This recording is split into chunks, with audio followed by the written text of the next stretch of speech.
Good morning students. मैं doctor Nemichand Khatri आपका diet Barmer से ऑनलाइन लेक्चर में हार्दिक स्वागत एवं अभिनंदन करता हूँ। बच्चों, अब अपन 12th का एक नया चैप्टर जिसका नाम है कोऑर्डिनेशन केमिस्ट्री उपसहसंयोजक यौगिक आज चालू कर रहे हैं। देखिए बच्चों, उपसहसंयोजक यौगिक कोऑर्डिनेशन केमिस्ट्री में अपन क्या पढ़ेंगे कि कोऑर्डिनेशन कंपाउंड क्या होते हैं, उसके सारे टर्म्स अपन देखेंगे, उसके सारी डेफिनेशंस अपन देखेंगे, फिर कुछ थ्योरीज जैसे VBT theory, valence bond theory जिसको संयोजकता बंध सिद्धांत भी कहते हैं, तथा CFT theory, crystal field theory का अध्ययन करेंगे। साथ ही इन सिद्धांत से अपन यौगिकों की संरचना का अध्ययन करेंगे, उनके चुंबकीय गुण का अध्ययन करेंगे। साथ ही कोऑर्डिनेशन केमिस्ट्री यौगिकों चैप्टर में अपन उपसहसंयोजक यौगिकों के नामकरण का भी अध्ययन करेंगे तथा इनके द्वारा प्रदर्शित की जाने वाली समस्त समवायता का अध्ययन करेंगे। तो बच्चों, सबसे पहले बहुत ही महत्वपूर्ण टॉपिक है तथा इसमें काफी अच्छे क्वेश्चंस बोर्ड एग्जाम में पूछे जाते हैं। तो सबसे पहले अपन बच्चों देखते हैं पीरियडिक टेबल। देखिए बच्चों, ये पीरियडिक टेबल है, आवर्त सारणी है। ये आवर्त सारणी मोजले द्वारा दी गई थी। आवर्त सारणी एक्चुअली पहले दी गई थी मेंडलीफ द्वारा, जिसमें कुछ लिमिटेड एलिमेंट ही डिस्कवर किए गए थे। और वो जो मेंडलीफ की आवर्त सारणी थी वो बेसिकली डिपेंड करती थी परमाणु भार पे। अर्थात मेंडलीफ का जो आवर्त नियम था वो क्या था कि तत्वों के भौतिक और रासायनिक गुण उनके परमाणु भार के आवर्ती फलन होते हैं। परंतु इस आवर्त सारणी में कुछ कमियां थी। कहीं कहीं उसमें गुणों को प्रधानता देते हुए परमाणु भार कम परमाणु भार वाले तत्वों को पहले रख दिया गया था तथा उस समय केवल कुछ तत्व ही खोजे गए थे। तो कुछ खाली जगह रखी गई थी जिसमें फ्यूचर में खोजे गए तत्वों को रखा गया। इसके बाद में आधुनिक आवर्त सारणी दी गई। यह आधुनिक आवर्त सारणी मोजले द्वारा बनाई गई। तो मोजले का क्या आवर्त नियम था, उन्होंने समस्त तत्वों को उनके परमाणु क्रमांक के आवर्ती फलन में व्यवस्थित किया। अर्थात जब तत्वों को उनके परमाणु क्रमांक के आवर्ती फलन में व्यवस्थित किया जाता है, परमाणु क्रमांक के क्रम में व्यवस्थित किया जाता है, तो एक ही वर्ग में आने वाले समस्त तत्वों के गुण समान होते हैं तथा विभिन्न अलग अलग वर्गों में आने वाले तत्वों के गुण अलग अलग होते हैं। तो बच्चों, इस आवर्त सारणी में आप देख रहे हैं, कुछ खड़ी लाइन देख रहे हैं। नेक्स्ट, इसमें कुछ खड़ी लाइन देख रहे हैं। इन खड़ी लाइन को अपन बोलते हैं ग्रुप या वर्ग। और कुछ आप आड़ी लाइन देख रहे हैं, तिरछी लाइन देख रहे हैं। इन लाइंस को अपन बोलते हैं पीरियड्स या आवर्त। देखिए बच्चों, इस पूरे आवर्त सारणी को अपन ने 4 ब्लॉक में डिवाइड किया गया है। फर्स्ट 2 ग्रुप्स के जो एलिमेंट है वो कहलाते हैं एस ब्लॉक के तत्व तथा ग्रुप नंबर 13 to 18 के जो एलिमेंट है वो कहलाते हैं पी ब्लॉक के तत्व। इन एस और पी ब्लॉक के तत्वों के मध्य डी ब्लॉक के तत्वों को रखा गया है। तो उपसहसंयोजक यौगिक चैप्टर में अपन मेनली इन डी ब्लॉक तत्वों से बनने वाले यौगिकों का ही अध्ययन करेंगे। अर्थात अपन ये कह सकते हैं कि जो उपसहसंयोजक यौगिक है ये मेनली डी ब्लॉक के तत्वों द्वारा ही बनाए जाते हैं तथा इसके नीचे इन डी ब्लॉक तत्वों के नीचे अलग से एफ ब्लॉक के तत्व रखे गए हैं। तो बच्चों, अपन देखते हैं, पुनः अपन अपने टॉपिक के ऊपर आ जाते हैं कि अगर अपन डी ब्लॉक के तत्वों को देखें तो डी ब्लॉक तत्वों में कहां से स्टार्ट हो रहा है, 3D से। तो 3D जो आवर्त के तत्व है वो है स्कैंडियम, टाइटेनियम,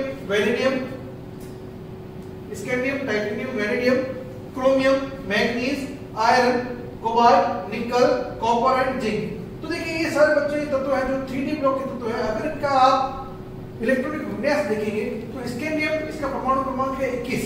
तो देखिए, अगर अपन स्टार्ट से शुरू करें, आपने जैसा 11th क्लास में आवर्त सारणी चैप्टर में पढ़ा होगा कि तत्वों का इलेक्ट्रॉनिक विन्यास का क्या क्रम होता है। तो यदि आपको स्कैंडियम 21 का इलेक्ट्रॉनिक विन्यास लिखना है तो आप इसको लिख सकते हैं 1s2, 2s2, 2p6, 3s2, 3p6। Then 3p के बाद में इलेक्ट्रॉन भरे जाते हैं 4s में। देन 4s2 ये हो गया आपके 20 और 3d1 21। तो देखिए बच्चों, अपन इस आर्गन एक अक्रिय गैस है, इसका जो परमाणु क्रमांक होता है 18। तो 1s2, 2s2, 2p6, 3s2, 3p6, अर्थात 18 तक आपको पूरा लिखने की जगह अपन इसको इस तरह से लिखते हैं आर्गन। फिर ये जो 4s2 एंड 3d1। तो अगला जो अपना तत्व है वो टाइटेनियम। इसमें कंटिन्यूस आगे 10 इलेक्ट्रॉन्स डी 3D उपकोष्ठ में ही भरे जाएंगे। तो देखिए, ये हो जाएगा 3d1, टाइटेनियम हो जाएगा 3d2, फिर 3d3। देखिए यहाँ पर क्रोमियम, बच्चों जैसा आपने डीएनएफ ब्लॉक एलिमेंट में पढ़ा होगा कि जो क्रोमियम है इसका परमाणु क्रमांक होता है 24। तो अगर आप 24 तक इलेक्ट्रॉनिक विन्यास भरेंगे तो इसका क्या होना चाहिए, argon 18, then 4s2 and 3d4। Actually यहाँ पर होना चाहिए 3d4, बट ये 3d4 नहीं होता है, ये 3d4 4s2 की जगह 4s1 3d5 होता है। तो बच्चों आपने आवर्सानी चैप्टर में पढ़ा होगा कि ऐसा क्यों होता है। तो एक नियम आपको पता है कि अर्धपूरित और पूर्ण पूरित कक्षकों का जो स्थायित्व होता है वो अन्य कक्षकों की तुलना में अधिक होता है, अर्थात half filled and fully filled orbitals are more stable than any other configuration. तो इसका इलेक्ट्रॉनिक विन्यास होना चाहिए 4s2 3d4, बट इस केस में ऐसा नहीं होगे, 4s2 में से एक इलेक्ट्रॉन निकलकर 3d में चला जाता है, तो ये हो जाएगा 4s1 और 3d4 की जगह ये हो जाएगा 3d5। ऐसा करने से क्या होगा बच्चों कि देखिए डी में कितने इलेक्ट्रॉन हो गए, 5। तो आपको पता है कि डी जो उपकोष होता है उसमें 5 कक्षक होते हैं, उसमें अधिकतम कितने इलेक्ट्रॉन भर सकते हैं, 10। बट अगर आप 3d5 कर देंगे अर्थात हर एक कक्षक में एक एक इलेक्ट्रॉन आ जाएगा, तो ये पूरा ही उपकोष अर्धपूरित हो जाएगा तथा 4s1 ये भी अर्धपूरित हो गया। तो इस तरह से 4s से एक इलेक्ट्रॉन जंप करके जब 3d में चला जाता है तो इससे दोनों ही अर्धपूरित हो जाते हैं तथा 3d भी स्थायी हो जाता है और 4s1 हो जाता है, ये भी स्थायी रहता है। तो अगर आपको क्वेश्चन पूछे कि क्रोमियम का इलेक्ट्रॉनिक विन्यास, क्रोमियम परमाणु क्रमांक 24, इसका इलेक्ट्रॉनिक विन्यास होना तो चाहिए आर्गन 3d4 4s2, बट ऐसा नहीं होगा, अपवाद स्वरूप इसका इलेक्ट्रॉनिक विन्यास होता है 4s1 3d5। ऐसा क्यों हुआ, तो उसमें आप देखेंगे कि ऐसा करने से 3d में 5 इलेक्ट्रॉन हो जाएंगे, जिससे ये अर्धपूरित हो जाएगा और इसका स्थायित्व बढ़ जाएगा। तो अर्धपूरित और पूर्ण पूरित कक्षकों के स्थायित्व जो होता है अन्य कक्षकों की तुलना में अधिक होता है। इसी सिद्धांत से 4s से एक इलेक्ट्रॉन जंप करके 3d में चला जाता है। अब बच्चों पर आगे देखते हैं मैग्नीज।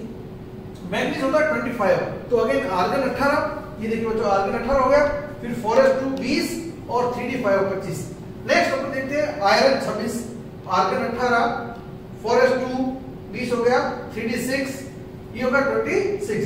आयरन का जो इलेक्ट्रॉन परमाणु क्रमांक होता है वो 26 होता है। तो आयरन के बाद अपन देखते हैं 27 परमाणु क्रमांक होता है कोबाल्ट का, तो कोबाल्ट का हो जाएगा आर्गन 18, 4s2 20 एंड 3d7। फिर नेक्स्ट जो एलिमेंट है आपका निकल, उसका हो जाएगा 3d8 4s2। अब देखिए अगेन यहाँ पर कॉपर 29, कॉपर का परमाणु क्रमांक होता है 29, तो बच्चों इसका होना चाहिए आर्गन 18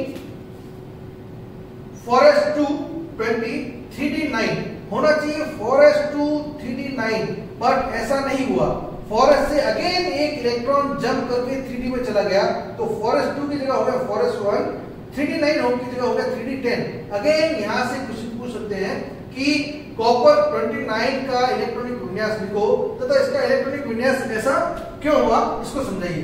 तो अगेन बच्चों आप वही नियम लगाएंगे कि half filled and fully filled orbitals are more stable than any other configuration. That's why one electron jump from 4s2 to 3d, so it becomes 4s1 3d10। इस तरह से क्रोमियम एंड कॉपर ये बहुत ही इंपॉर्टेंट है। Chromium परमाणु क्रमांक 24, copper परमाणु क्रमांक 29, इन दोनों का ही जो इलेक्ट्रॉनिक विन्यास होता है वो half filled and fully filled orbitals are more stable than any other configuration का नियम को फॉलो करते हैं तथा इसका कॉन्फ़िगरेशन 4s2 की जगह 4s1 हो जाता है और एक इलेक्ट्रॉन 4s से जंप करके 3d में चला जाता है। ऐसा करने से ये क्रोमियम के केस में तो हाफ फील्ड हो जाते हैं तथा कॉपर के केस में 3d10 फुली फील्ड हो जाता है और 4s1 हाफ फील्ड हो जाता है, तो दोनों ही स्टेबल हो जाते हैं। नेक्स्ट है अपना जिंक। जिंक का अगर इलेक्ट्रॉन विन्यास आप देखेंगे बच्चों तो ये होता है आर्गन 18 4s2 20 एंड 3d10। तो बच्चों ये अपन ने 3d डी ब्लॉक की जो पहली जो लाइन है, पहला जो आवर्त है जिसमें डी ब्लॉक तत्व भरे जाते हैं वो है चौथा आवर्त तथा इसमें इलेक्ट्रॉन भरे जाएंगे 3d में। देखिए 3d1 3d2 इस तरह से ये कंटीन्यूअस चलता रहेगा। नेक्स्ट बच्चों ये अपन इसका इलेक्ट्रॉनिक कॉन्फ़िगरेशन क्यों देखा है, क्योंकि मैंने आपको बताया कि मैक्सिमम जो उपसंयोजक यौगिक है वो डी ब्लॉक तत्वों द्वारा ही बनाए जाते हैं। तो डी ब्लॉक तत्वों का सामान्य इलेक्ट्रॉनिक विन्यास की जानकारी अपने को होनी चाहिए। यदि हम नेक्स्ट स्लाइड की ओर जाएं बच्चों, देखिए अब अपना है टॉपिक उपसंयोजक यौगिक। तो इसमें अपन देखेंगे एक यौगिक होता है योगात्मक यौगिक, है ना, एडिशन कंपाउंड। ये क्या होता है योगात्मक यौगिक क्या होता है, यदि आप दो लवण को, आप दो अलग अलग लवण ले लीजिए, इन दोनों लवणों को एक निश्चित अनुपात में मिक्स करके उनको वाष्पित करेंगे तो एक आपको नया स्टोइकियोमेट्रिक यौगिक प्राप्त होगा। इस स्टोइकियोमेट्रिक यौगिक को अपन बोलते हैं आणविक यौगिक या योगशील या योगात्मक यौगिक। तो आणविक या योगशील यौगिक कैसे बनते हैं, इसमें अपन दो लवण ले लेते हैं, इन दोनों ही लवण को एक निश्चित अनुपात में मिक्स करके इसको वाष्पित करते हैं तो उस केस में ये दोनों ही लवण आपस में जुड़ जाते हैं और एक नए स्टोइकियोमेट्रिक यौगिक का निर्माण हो जाता है, जिसको बोलते हैं योगशील यौगिक या आणविक यौगिक। तो बच्चों हम देखते हैं कि जो योगशील यौगिक होते हैं ये या योगात्मक यौगिक होते हैं ये कितने प्रकार के होते हैं। तो अगर अपन इसको देखें तो अपन बात करेंगे कि ये जो योगात्मक यौगिक हैं ये दो तरह के होते हैं, एक तो होगा डबल सॉल्ट और दूसरा होगा आपका कोऑर्डिनेशन कंपाउंड। तो फर्स्ट अपन देखते हैं डबल सॉल्ट। डबल सॉल्ट क्या होता है बच्चों, ये ऐसे सॉल्ट होते हैं जो डबल सॉल्ट, इसमें दो लवण मिले हुए हैं, नो डाउट इसमें दो लवण मिले हुए हैं, है ना। ये डबल सॉल्ट वाले जो यौगिक हैं वो ठोस अवस्था में तो स्थायी होते हैं, परंतु जैसे ही आप इसको जल में घोल देते हैं तो ये यौगिक जो है, ये द्विक लवण जो है, डबल सॉल्ट जो है, ये अपने आयनों में पूर्णतः विभक्त हो जाता है तथा जलीय विलीन अवस्था में इसके जो गुण होंगे वो इसके आयनों के गुण होंगे। अर्थात ये जो डबल सॉल्ट होते हैं ये ठोस अवस्था में स्थायी होते हैं, परंतु जैसे आप इसको वाटर में डिसॉल्व करते हैं ये पूरा का पूरा यौगिक है अपने आयनों में विभक्त हो जाता है। So as soon as you will dissolve these double salt into the water, it will completely dissociate into their ions and it will give the radical test of all the ions that are present in that double salt. So अगर आप इसका एक example देखेंगे तो सबसे इसका important example है मोर लवण, मोर सॉल्ट। तो मोर सॉल्ट का बच्चों फॉर्मूला क्या होता है, FeSO4, इसमें दो लवण मिले होते हैं क्योंकि डबल सॉल्ट है, दो योगात्मक यौगिक है, तो इसका फॉर्मूला होता है FeSO4 ferrous sulfate NH4 का whole twice SO4 ammonium sulphate and 6H2O। तो बच्चों ये जो यौगिक बना है ये दो लवणों से मिक्स करके बना है, इसमें दो लवण मिले हुए हैं फेरस सल्फेट और अमोनियम सल्फेट।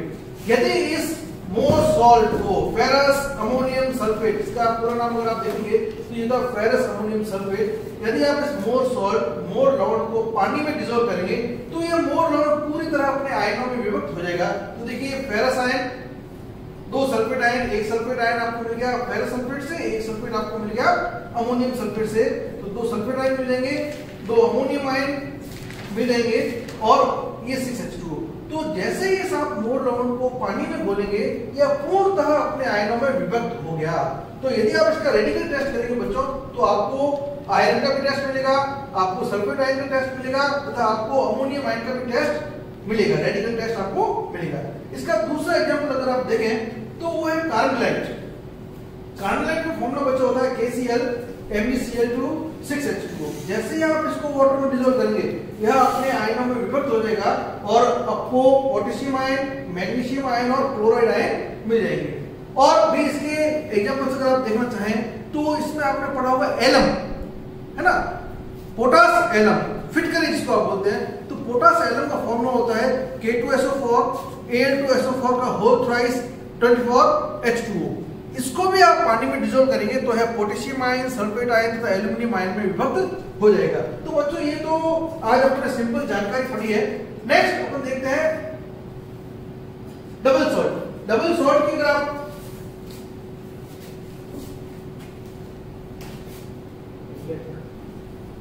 यदि आप डबल सॉल्ट को देखेंगे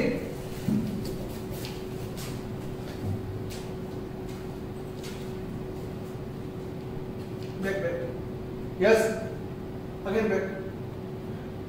नेक्स्ट अपन बात करते हैं, डबल सॉल्ट आपने देख लिया, अब अपन बात करते हैं संकुल यौगिक। इसको कॉम्प्लेक्स कंपाउंड्स या कोऑर्डिनेशन कंपाउंड भी कहते हैं। अब इसमें क्या होता है, इसमें जब इन यौगिकों को आप जल में घोलते हैं तो यह समस्त आयनों में विभक्त नहीं होता है। इसका अगर अपन एक एग्जांपल देखें तो आप देखेंगे कॉपर अमोनियम सल्फेट, ये देखिए कॉपर, ये एक कॉम्प्लेक्स कंपाउंड का एग्जांपल है। इसमें जब आप इसको वाटर में डिसॉल्व करेंगे तो ये जो कंपाउंड है ये कॉम्प्लेक्स कंपाउंड है, कोऑर्डिनेशन कंपाउंड है, ये पूर्णतः अपने आयनों में विभक्त नहीं होगा।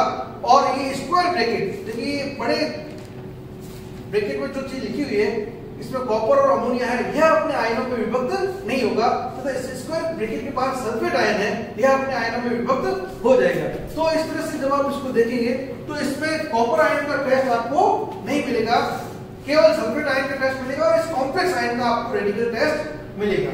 तो इसी तरह से बच्चों एक एग्जांपल अपन देखते हैं K4FeCl6, K4FeCl6 यदि इसको आप वाटर में डिसॉल्व करेंगे तो यह पोटेशियम आयन में विभक्त होगा तथा स्क्वायर ब्रैकेट, देखिए ये स्क्वायर ब्रैकेट में जो चीज लिखी हुई है iron and 6 molecule of cyanide, ये अपने आयनों में विभक्त नहीं होंगे, अर्थात आयरन का टेस्ट आपको नहीं मिलेगा, साइनाइड का टेस्ट आपको नहीं मिलेगा और आपको मिलेगा पूरा फेरोसाइनाइड आयन का टेस्ट। तो जब इस कंपाउंड को आप वाटर में डिसॉल्व करेंगे तो आपको केवल पोटेशियम आयन का टेस्ट मिलेगा, देखिए बच्चों ये, और पूरे फेरोसाइनाइड आयन का ही परीक्षण मिलेगा, अर्थात आयरन और साइनाइड दोनों का परीक्षण नहीं मिलेगा क्योंकि स्क्वायर ब्रैकेट में जो चीज लिखी हुई है वो अपने आयनों में विभक्त नहीं होती है। तो बच्चों इस तरह के यौगिकों को अपन बोलते हैं कोऑर्डिनेशन कंपाउंड, संकुल यौगिक या कॉम्प्लेक्स कंपाउंड। नेक्स्ट लेक्चर में बच्चों अपन इससे संबंधित सारी डेफिनेशंस देखेंगे, तब तक के लिए थैंक यू वेरी मच।